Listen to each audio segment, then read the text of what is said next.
Like Daron, I'm not Gary's student. I don't have a direct connection to Chicago, but I'm very honored to be here and to present this paper.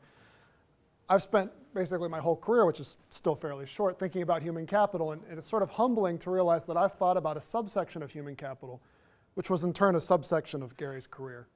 And so it's great to see your papers, and hopefully this will fit in with the theme. So yes, this is with 4 other authors. I sometimes joke we have 1 per data point. It's not quite that bad. We're thinking about life cycle human capital accumulation across countries, so very much in line with the conference. So to start off, I'd like to sort of give you the state of the literature as of 2005. So this is a paper about cross-country income differences. And what I want to do is first give you sort of the conventional wisdom before I tell you what we've done. So what we're trying to ask is how important is human capital in accounting for cross-country income differences as opposed to physical capital or productivity. And as of 2005, the conventional wisdom was that it just wasn't very important. And you could build that conventional wisdom up out of basically 3 steps. So the first thing is that when people said human capital, they really actually meant years of schooling. If you look at how they constructed human capital stocks and compared them across countries, they were really just looking at how much time people spent sitting in classrooms.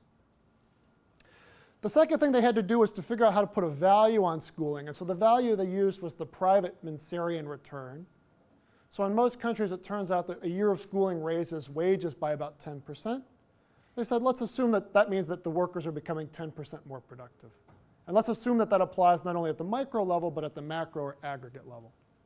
You take those 2 assumptions and you use those to construct your human capital stocks, and you're going to find that they just don't vary much across countries. The richest countries in the world might have 2, maybe 3 times as much human capital as the poorest. That sounds impressive, but the cross-country income differences exceed a factor of 20, even if you just do like a 90-10 ratio. Okay, so those are the papers. When I say the conventional wisdom, that's who I mean.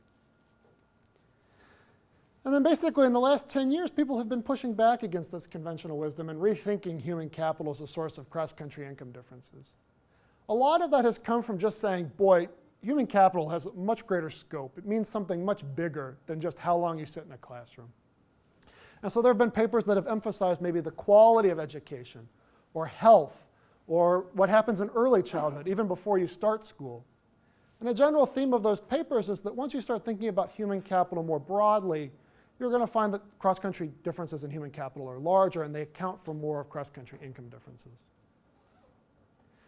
This paper is going to fit in with a couple of others that are thinking now about life cycle human capital accumulation. What I mean by that is the human capital you're accumulating after school ends.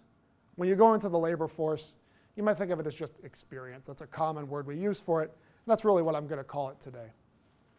Okay.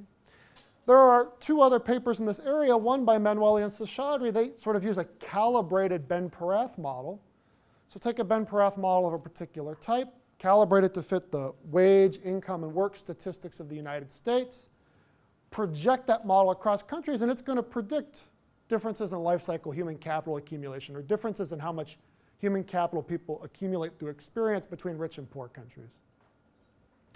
The only other paper I know that have thought about this much is another paper that we wrote where we documented cross-country facts. So we got together a repeated cross-sectional data for 17 countries around the world, rich and poor. And we documented that it's consistently true that the profiles, okay, so the experience profiles, if you will, are steeper in richer countries and flatter in poorer countries. We thought about this as maybe being evidence for human capital. Okay, maybe this is evidence that indicates or suggests that there's more human capital accumulation in rich countries than in poor countries. But we acknowledge that there were other interpretations possible. You can imagine that this is really the result of search and matching, and that search and matching processes work differently across countries, that it's more efficient or people get matches more quickly in rich countries. You can imagine it has to do with contractual relationships and the way the labor market contracts work, as in Lazier. You could think of it about it as just being a function of data quality and the types of questions we ask, and we were a little agnostic in the end. Okay, so what we're going to do in this paper is we're going to measure returns to experience among immigrants to the United States. And really the paper is going to have a couple of different parts. The first is that I'm just going to do a data exercise. I'm going to get a humongous sample of immigrants in the United States from a bunch of different countries, as many as we can reliably identify. And I'm going to estimate the returns they get on their experience while they're in the United States. both the experience that they accumulated before they came, which I'll call foreign experience, and the experience they accumulate once they're in the US, which I'll call US experience. And I'll show that it's consistently true that these immigrants get steeper returns to rich country experience. Okay. I think that fact is roughly known. If someone who participates in the immigrant literature, which I do on the side, you see that fact or variants of that fact have been floating around for a while. I think what's more important and more valuable in this paper is we're going to work towards providing an interpretation of that data. What you'll see if you read the literature is that people know this, but they don't really know what it means. Is it a sign of greater human capital accumulation in rich countries than poor countries? Is it a sign of some sort of selection? Maybe we get different types of immigrants from different countries. The sort of person who comes from Germany is different than the sort of person who comes from Mexico. Is it relate to skill loss or skill transfer, their ability to apply what they do know? People sort of got lost and stopped there. The way we're going to address these issues is, well, now we have an enormous database of immigrants in the United States from many different countries. We have, from our other paper, an enormous database of non-migrants, so nationally representative samples of a bunch of countries around the world and labor market outcomes in the home countries, and we're going to compare the two. And basically what we're going to find is that the returns to experience you get, let's say, on German experience are the same whether you measure them in the US or in Germany.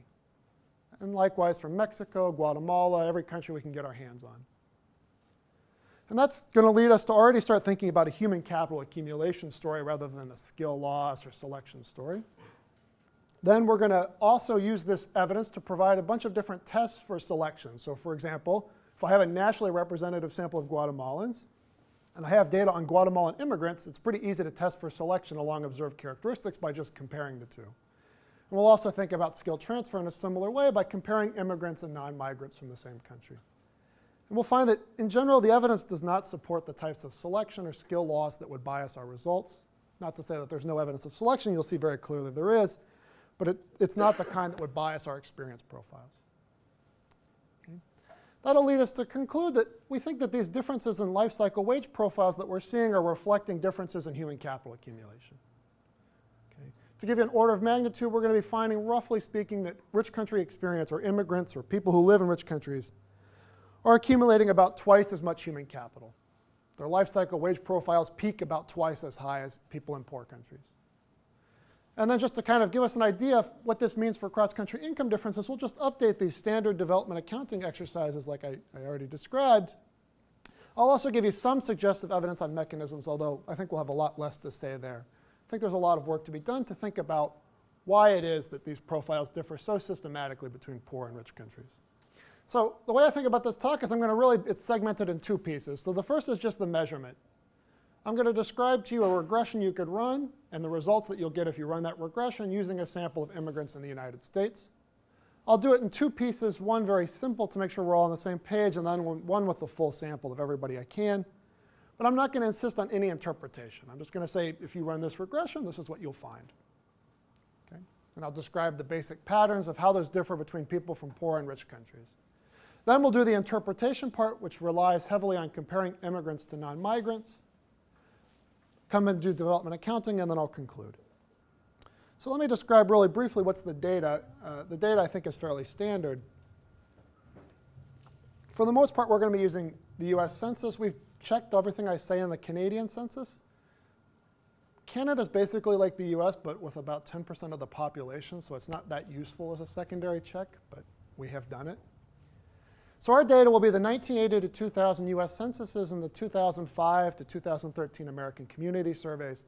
The American Community Survey is nothing more than the successor to the census that asks the same basic questions, except that it's annual instead of decadal. I'm going to define an immigrant as somebody who's born outside of US territory. We're going to define them on the basis of where they're born. I say here the 50 states. I guess I should include Washington, D.C.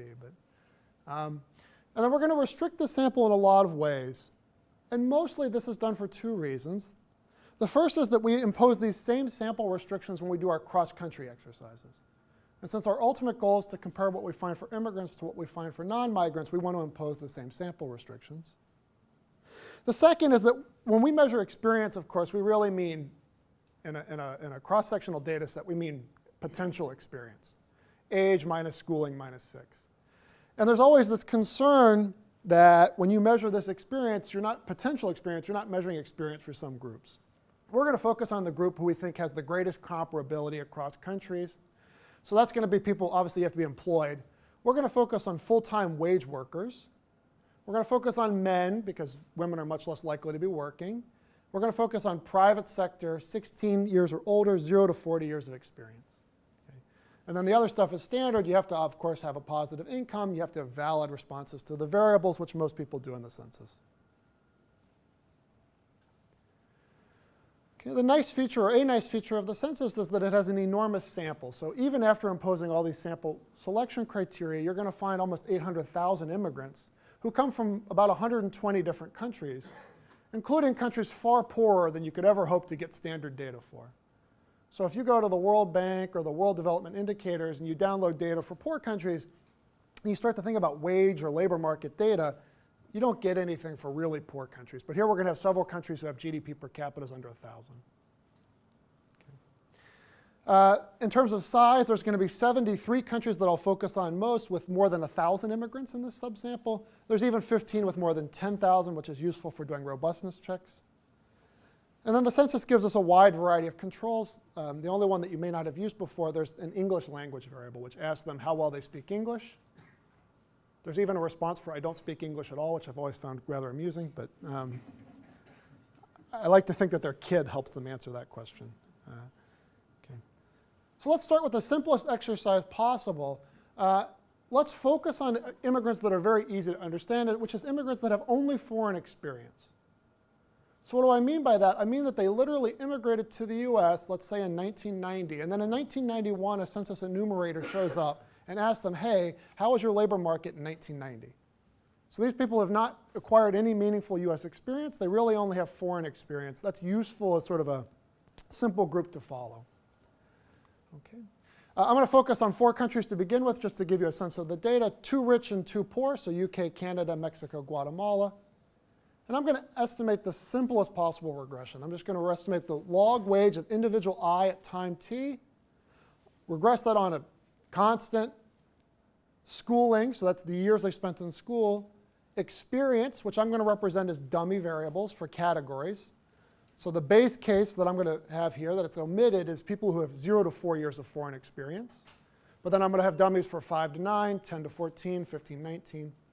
This is intended just to allow for a lot of flexibility. We could also do a quartic like Kevin has done in some of his papers. It doesn't make a very big difference. And then we're going to have time effects.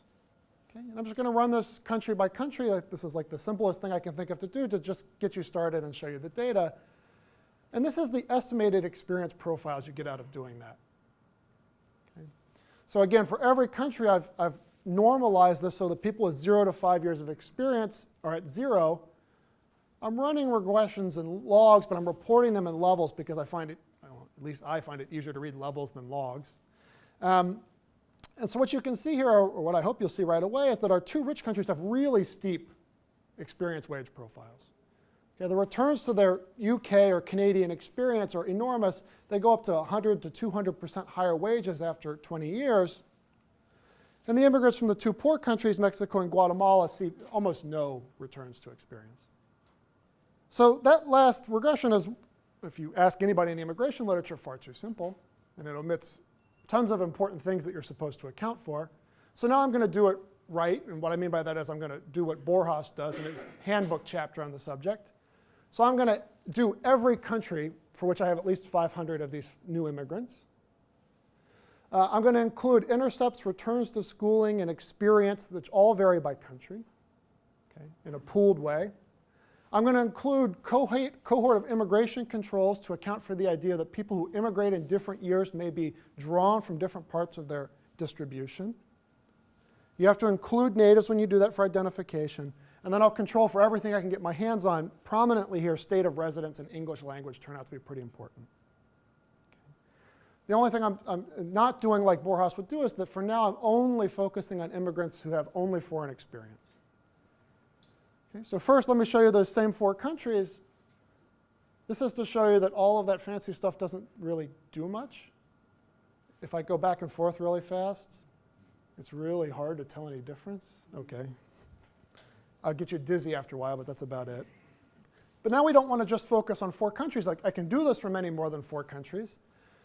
The only problem is that at some point I have too many lines on this figure. Okay, so what I'm going to do, rather than plot 20, 40, 70, 80 experience profiles, is I'm going to go and focus on a single moment, which is how high is this profile at 20 to 24 years of experience, again, relative to the base case, 0 to 4 years of experience. I'm going to take that single moment. It doesn't really matter how you sort of measure height of the profile. We've done it a bunch of different ways. I'll even show you that.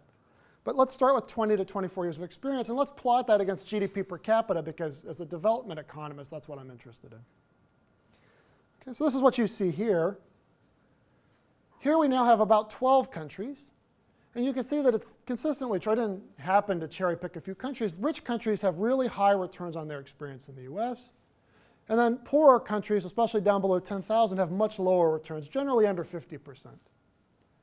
It might be helpful to put these figures into context. I don't plot Americans here, because this is a paper mostly about immigrants. But for Americans, the figure is 100%, give or take. So now I'm going to do that same exercise. The only thing that's going to be different is I'm no longer going to focus on immigrants who have just arrived to the US.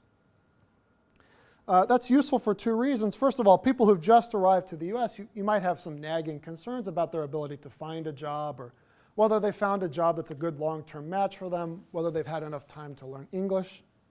The other, of course, is that it greatly increases your sample size, which is handy. The difficulty with focusing on or extending your sample to include all immigrants is that now you have immigrants who have both some foreign experience and some experience that they've acquired in the US. Actually, most papers in the immigration literature don't differentiate between the two, but for the topic we're thinking about today, it's really important to do so, right? We want to make a difference between whether that experience was acquired in a really poor country or in a rich country. The US is a rich country.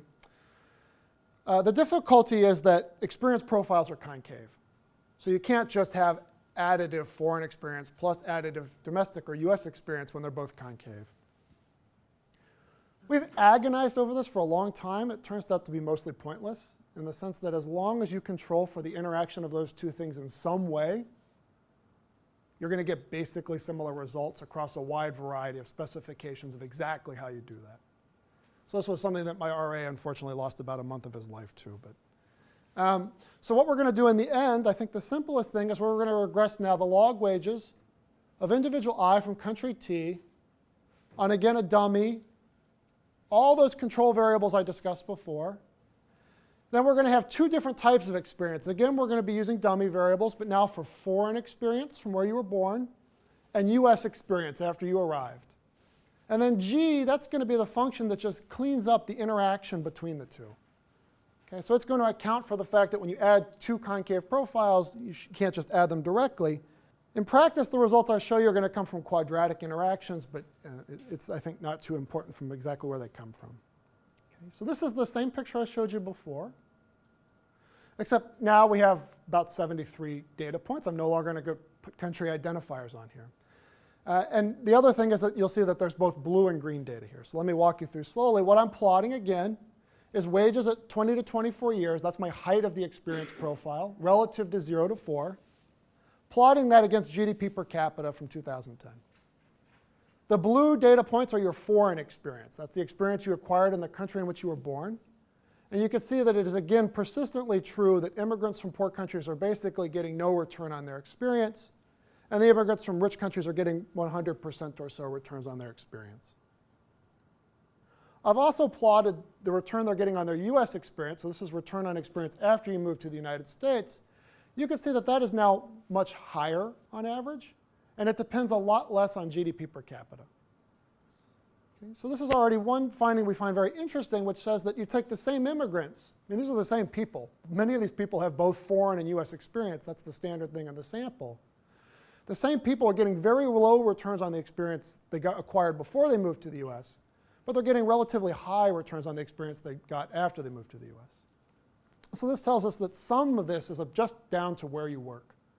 And I'm not taking a stand yet on why that is, but that seems to be an important effect. So this is the robustness table. So first let me explain to you how I've done the robustness table. So what we're focusing on is that this line is very steep. This is basically just an estimated line of the returns to experience against log GDP per capita. This line is relatively flat. That's the main findings I've discussed so far. So all I'm going to do now is report to you what those coefficients are and whether they're statistically significant. So at the top, you can see our baseline sample. The returns to foreign experience are statistically significant. It's a large effect. They're strongly related to the income level of where you were coming from. For the experience you acquire in the US, not a very big difference.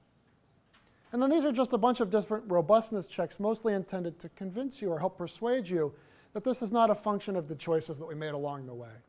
So the next two rows measure different ways of measuring what it means for an experience profile to be high.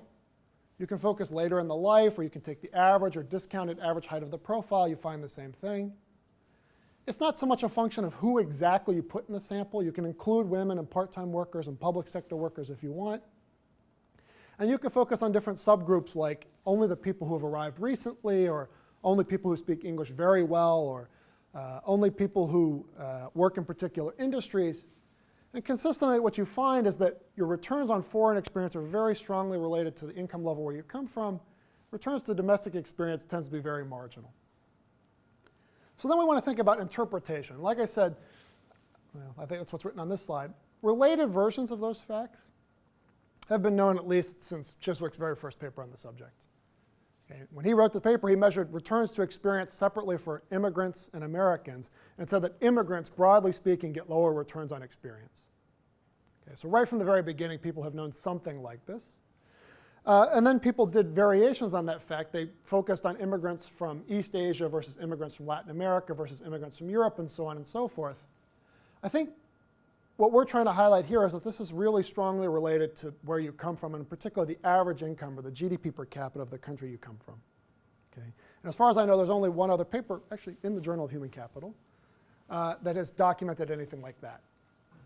Okay? Throughout this whole literature, there's been a big debate on interpretation. And again, this goes right back to Chiswick. If you go read the old classics, you find out that you haven't thought up anything new. Because what he says is this could be something about human capital accumulation. Maybe they've just learned less valuable stuff while working in poor countries. It could be that they learned valuable stuff, but what is valuable is not the same in their country as what's valuable in the United States. Or maybe there's some special rules or regulations that prevent them from bringing their skills to the US. Everybody here always has in mind the story. Let's imagine an Indian doctor who moves to the US and has to drive the taxi. Okay. Or it could just be that the type of person who's selected is different. Okay? That different sorts of people come to the US from rich and poor countries. So what we want to do is formalize this and then provide some evidence that we think speaks to it. It's not very hard to formalize. We do it two ways in the paper. One is sort of a passive human capital model, which is just learning by doing. You work, you acquire experience, that's it. We also, in the appendix, that's what I'll show you. We also, in the appendix, do it all through Ben Perath, where the human capital accumulation is an active choice. But the same basic forces apply. It's really not hard. So let me show you learning by doing, because that's easier. So let's imagine, up at the top, I have the first equation is just human capital accumulation in the country where you're born. And what we're saying is that the derivative, or the change in human capital, is a function of just a few different things. So Z, that's your individual specific ability to learn. Some people are just better at learning stuff than others. I think I'm going to be fine. Phi, that's some country-specific TFP in the ability to learn. Some places, I don't know if it's the type of job you do or there's some hidden incentives we're not talking about, but some countries are just better places to learn than others. X, that's experience.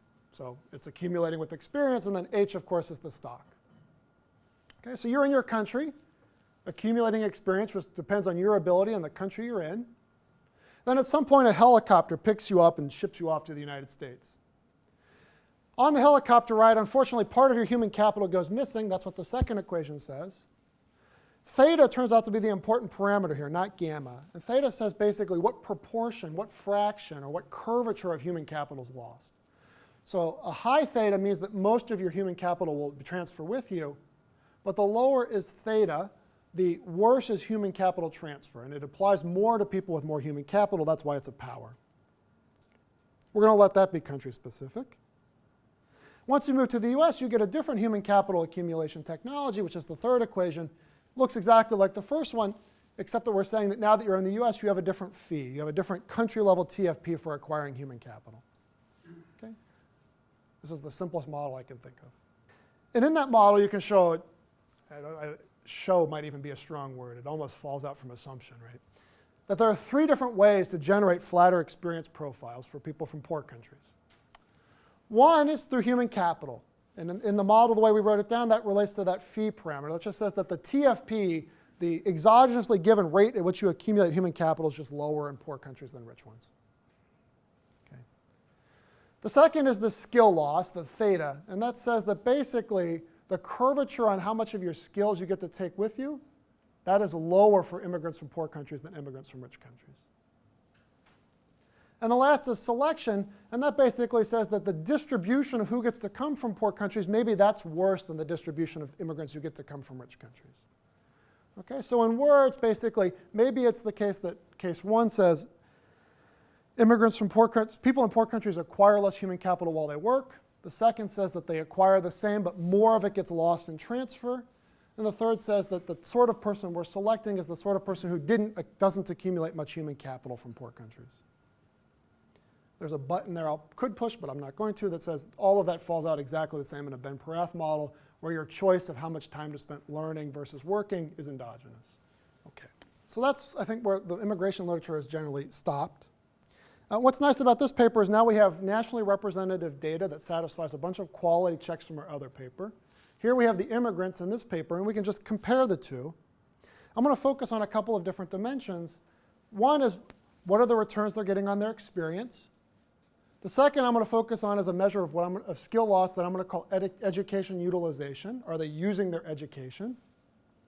And the last is going to be selection, and I'm going to focus on selection based on schooling and income.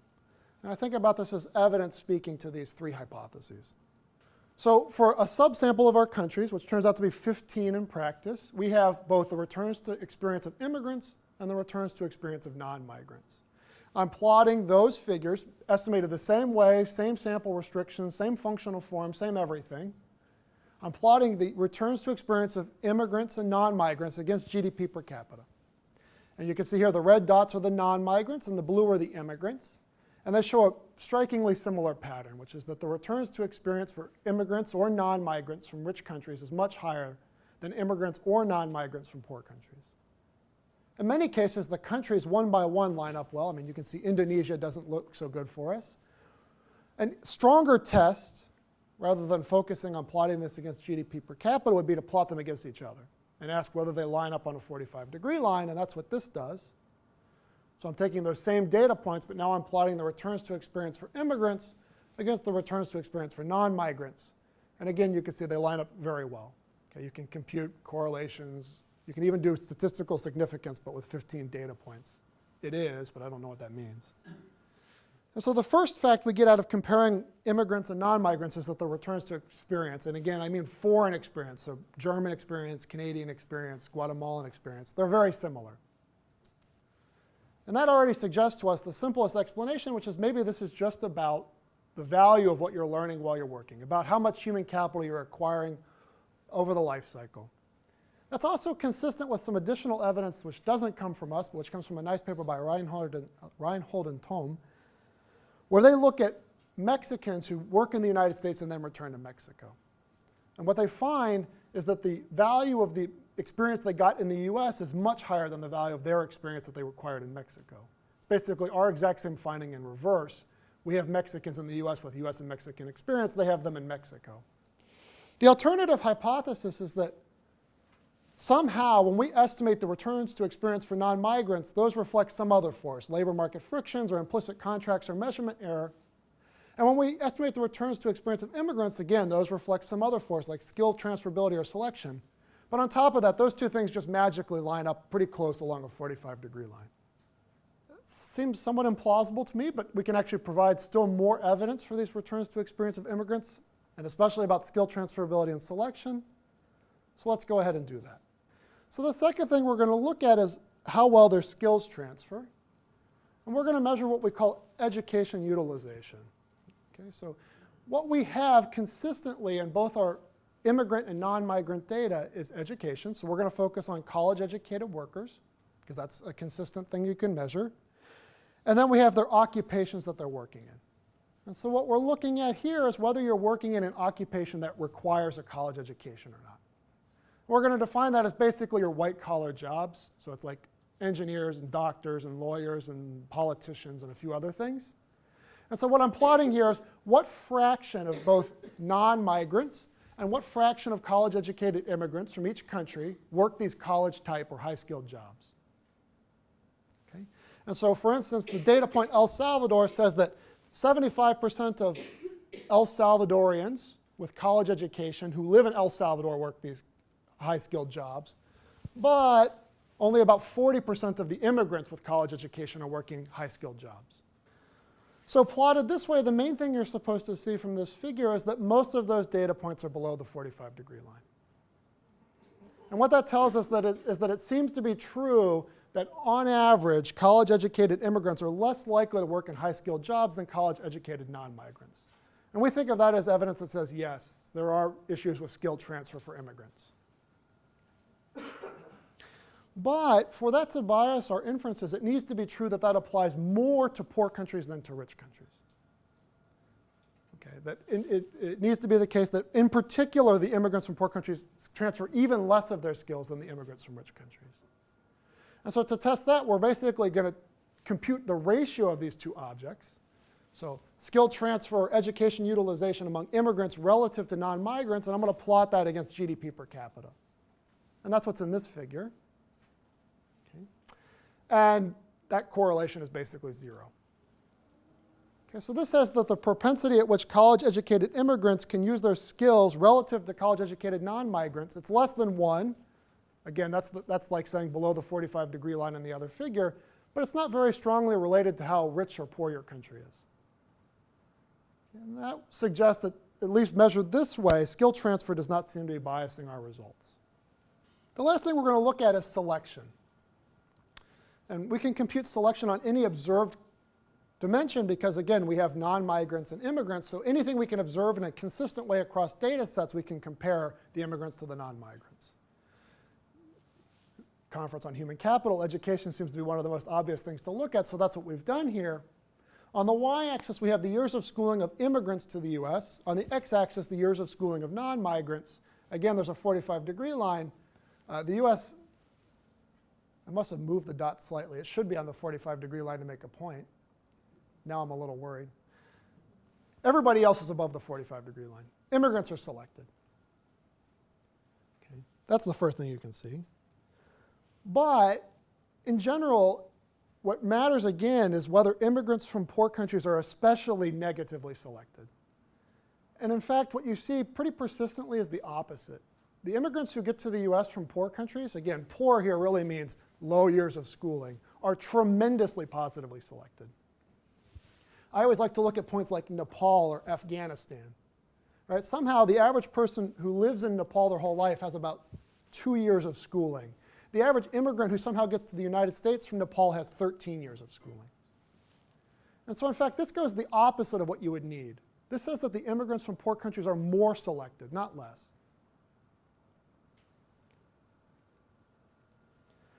Okay, so what do we get out of comparing immigrants and non-migrants? Well, first, we find that it's persistently true, and in fact, they line up pretty closely along a 45-degree line. It doesn't really matter what labor market we observe you in. There are just low returns to experience for poor country experience, and high returns for rich country experience. And we think that's already pretty strong support for a very simple explanation, which is this is just differential human capital accumulation. And then we find little support for alternative explanations, which is that we certainly see evidence of skill loss or difficulties with skill transfer, but it doesn't seem to apply any more to rich or poor countries. And poor countries or immigrants are, if anything, more selected. Now, I showed you the data on education. I have a separate paper with Lutz Hendricks where we look at the same thing for income. Immigrants to the US from poor countries are tremendously selected on their pre-migration income, on their pre-migration occupation, on a wide variety of characteristics that we can measure using separate data. Okay. And so once again, that says, at least as far as we can see, there's not much evidence that selection drives these patterns. Now, I'll give you a little bit of evidence about what is going on behind the scenes, why, what's the driving force that explains these large variation. And the one hypothesis that we can look at very naturally is the experience-education complementarity. So if you read your old Mincer, you'll see that he says that there isn't one. That in fact, experience profiles are basically the same for workers of different education categories. That's in fact why he focused on experience profiles. The difficulty is that everybody who's estimated it on any data after the data he uses finds a big education experience complementarity. Okay. I don't know why I cite any papers, basically everybody since then. He used the 1960 census. Every data set since then, you find big complementarities. So we're going to look at that here. What's interesting about this data is we have the unique opportunity to look at two dimensions of what education is. Okay. We can do the usual thing. What most papers look at is returns to experience for college versus high school educated workers. But we can also look at where you got your education. Because immigrants, some of our immigrants, the ones we've focused on so far, moved to the US after they graduated. But you can also easily identify immigrants who moved to the US while they were still in school. Okay, so they got some American education. Does that affect their returns to experience? Okay, so what I'm plotting here are, again, heights of experience profiles measured at 20 to 24 relative to 0 to 4 against average income. But now I've differentiated these immigrants into two groups. The red dots and the red line are the immigrants who have high school or less. Okay? And the orange dots and the orange line are the immigrants who have college education or more. And what you can see is that just like we see in so many other instances, having more education increases your returns to experience. And this kind of comes back to some of the things that Bob was talking about earlier. This sounds to us a lot like learning to learn. Okay? When you go to school, you're not just learning sequences of facts, but you're learning how to acquire more human capital later in life. You can see that the effect is pretty parallel. In fact, you can't reject that these two lines are basically just a mean shift of about 7.5 percentage points. The second thing we can do is we can look now where you got your education. Okay? So now we're comparing the value of US experience. So this is all talking about US experience. And I'm going to differentiate whether you first graduated and then came and got US experience, or whether you came to the US, got at least 2 years of schooling, that's going to be my threshold, and then acquired US experience. And what you can see, once again, purple here means US schooling, then US experience. So you came to the US at, let's say, 13. That's much higher returns to experience. You get much more value out of that than if you completed your education abroad. And once again, this seems like a complementarity type story to us, that somehow the US education is maybe better, or maybe it just teaches you the right way to think about US systems or US culture, but it increases the value of your experience a lot. Once again, a helpful benchmark is that the returns to US experience for Americans is about 100%. And so you can see that it really takes adding up the US education plus the US experience, but once you do that, we find that immigrants also seem to get pretty close to 100% returns. So the other thing we want to do then is to redo development accounting. And the idea is that hopefully I've persuaded you that much of this low returns to experience for poor country experience is down to human capital. If so, that suggests that human capital is more important than we previously thought, in which case we want to know how much more important. So what we're going to do, just to make this as easy as possible, is we're going to take every single thing we can from Caselli. He's sort of the reference point here. He's got the handbook chapter, so that's by definition the reference point. We're going to measure everything we can the same as he, everything we can the same way he did. Use the same values for all the common parameters. The only thing we're going to do differently, and that's shown here, is measure human capital differently than how he did. So he measured human capital as just being some function of schooling, which I've already described to you. We're going to add on to that it's also some function of the average experience in your country. Okay? But otherwise, we're going to use the same Cobb-Douglas aggregate production function. We're going to measure inputs, the importance of inputs, the same way he did, which is it's everything except A. And then we're even going to, even though I don't like it very much, we're going to call somehow this thing success. 1 minus this is failure, I suppose. We're going to define success as saying how much of the variance of log output per capita can we account for just using our inputs. Now, the only trick with experience is that it's a little bit more subtle than schooling. And the reason is that there's two views of why wages rise over the life cycle. The first view is learning by doing. It just comes for free. This knowledge falls off of a tree right into your lap, and you just get it in the process of working. That's very easy. In that case, the value of human capital increase over the life is the same as the experience profile. And you basically just integrate the experience profile to find the experience people have from human capital. No problem. The human capital people have from experience, but yes. The Ben Perath view is a little more subtle. It says that part of the reason why wages rise over the life cycle is as a result of an active investment choice. And behind the scenes, what's going on is, yes, human capital is rising, but also people are working more of the time they're at work because they're spending less of that time investing. I guess I probably don't need to say all this at Chicago, but anyway, there it is. Okay. In that case, the age earnings profile that we've been measuring, or the age wage profile, overstates how much human capital grows over the course of the life. What's really interesting in the paper is we show that you can use the experience of the returns to experience of immigrants to provide a very natural lower bound on that. So I'm going to give you two sets of calculations, one for learning by doing. I think of that as being the upper bound. Human capital somehow comes for free.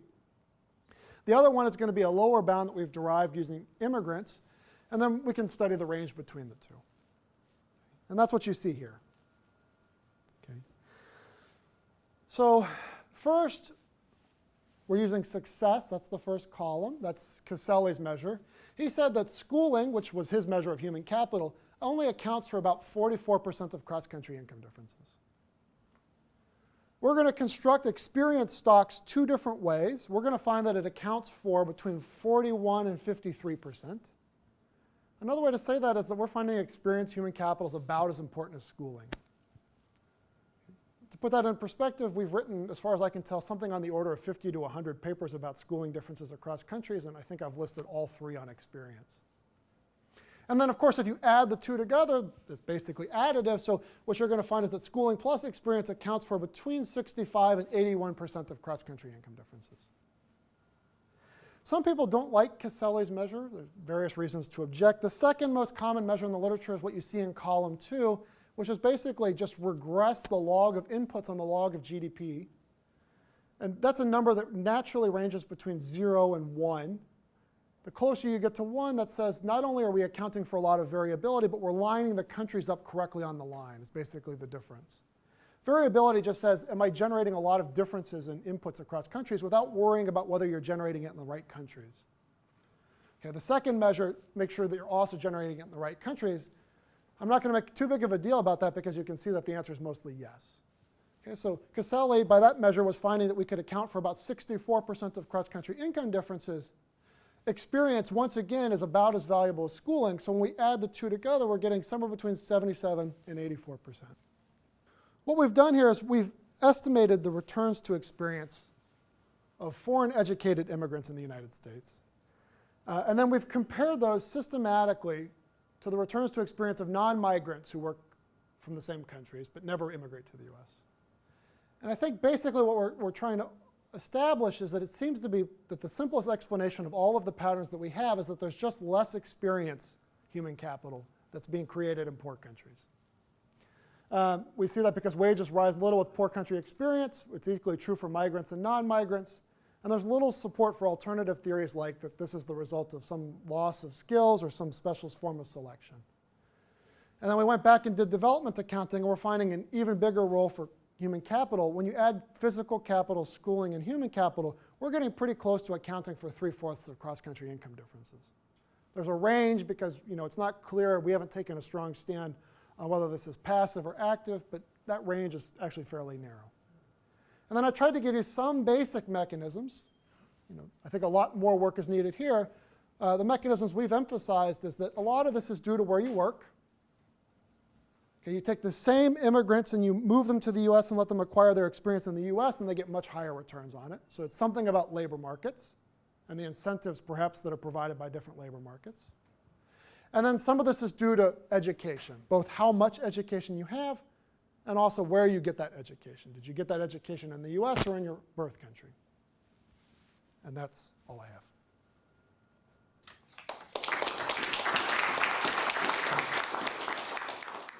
In this literature, is there much emphasis or all our empirical work on the familial aspects of the investment and the incentives there? To be specific, in some of the countries you're looking at, the sharing mentality is different. So there's effectively a very high tax rate on earning more money. It needs to be shared. So the short answer is no, and the main reason is that we're using census data. So when you're a working adult, we generally cannot link you to your parents, your siblings, or anybody else that we would be interested in. We can link you to your children, but that's really a second or third generation effect that makes it much harder to measure. So you need... Yeah, second question is concerning Indonesia. You're getting different minority groups immigrating disproportionately here. Do you get into that at all? No, not here, but I have in other papers. The country where it's most obvious is South Africa. The patterns for South Africa are strikingly different between immigrants and non-migrants. All of the immigrants are white. 85% of the non-migrants are black. So you have some cases where it's just crystal clear. We haven't done anything about that here. Yeah. So I think the assumption here is that experience creates human capital, but I think it's also true that that is not in the same proportion for all occupations, right? There are occupations where you can stay for 20 years and don't learn anything. And in academia where it's more important experience. So how do you account for that in the... So there are two views on this. One thing we did, and I skipped over it very quickly, is we separate people by industries like manufacturing services, just some of the big cuts. And you don't find much differences there. Now, if I did agriculture, you do find differences, but there aren't many people. But part of the problem is that when we think about experience, part of the value of experience is not just within an occupation I become better at my job, but also that you get to switch occupations and move up the ladder. And that makes it very hard to think about, right? It's not that I hope to continually become a better and better and better assistant professor. I hope someday, if I do enough work, they'll let me become an associate or full professor. And that's going to show up as a different job in some cases, and that's going to be a different occupation. So the returns to experience within an occupation misses all of this climbing up the job ladder. People have never known what to do about that. This is not new to me. These are not deep thoughts I invent, but that's something we've always been troubled with.